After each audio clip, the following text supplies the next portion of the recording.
think if we split the FX market broadly into three major categories, namely banks, corporates, and non-bank financial institutions, we'll see that in terms of market share, banks have decreased from the mid-90s, about 65%, down to less than 40% by 2010. We've seen corporates over the same period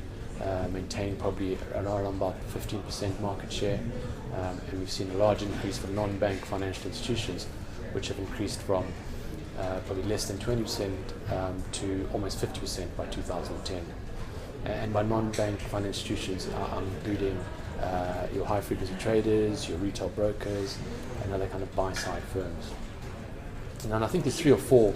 sort of major developments in FX which can help account for the increase in market share. And firstly, you've got a large emergence of a large number of FX venues over that period, which results in a much wider distribution of FX liquidity. Secondly, also over the period, you've got the emergence of FX as an asset class in its own right, providing uncorrelated returns for asset managers, or uncorrelated to the likes of equity and fixed income.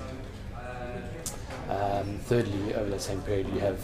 the emergence of high-frequency traders in the foreign exchange markets, and these guys have taken a significant share from the banks over the period.